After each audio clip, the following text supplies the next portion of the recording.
Magandang araw sa lahat, welcome po ulit dito sa atin channel ang Biyahe y Komida. Maraming salamat sa lahat ng nag-subscribe indeed. Punta tayo sa ating topic, May 9, 2026. Bea Alonzo Vincent co-wedding, itutuloy ba o hindi? Ang inaabangang kasalan ng taon ay nakabalanse pa rin. Mula sa website ng pep.ph, published as is. Tuloy ba o hindi ang kasal ng A-list actress na si Bea Alonzo at ang billionaire scion na si Vincent Co? Ito ngayon ang katanungan ng publiko matapos sumambulat ang isang blind item na hindi na raw matutuloy ang engranding kasal ng dalawang high-profile personalities na gaganapin dapat sa Spain. Ayon sa ulat, ang dahilan umano ay ayaw pirmahan ng babae ang prenup agreement.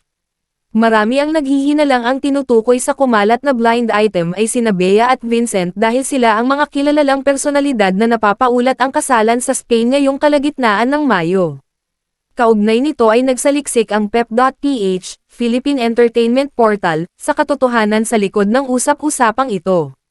Dahil mga prominenteng pangalan ang pinag-uusapan, inasahan na maingat sa pagbibigay ng impormasyon ang mga taong makakausap ng PEP.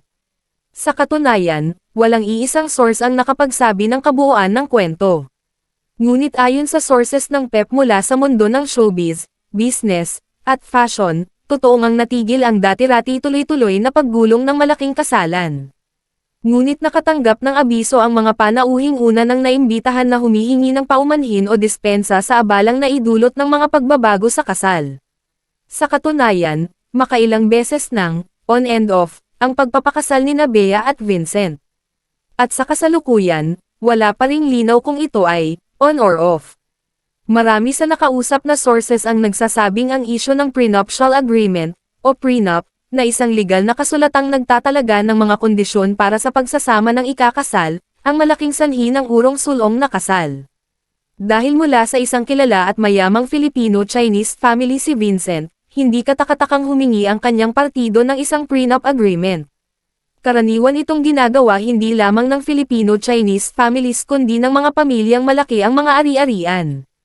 Ngunit maliban sa sinasabing prenup, may iba pa raw na dahilan kung bakit nagkakaroon ng pagdadalawang isip sa kasalan.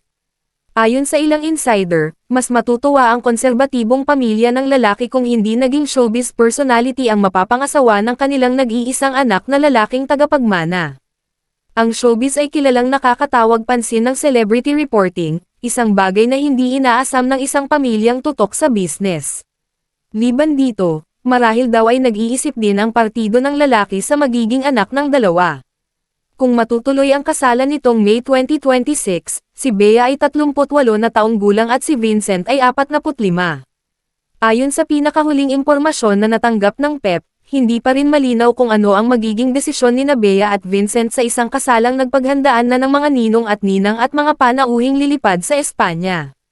Masayang balita sana ito lalo pat marami ang nagsasabing nakikita nilang tunay na nagmamahalan sina Bea at Vincent.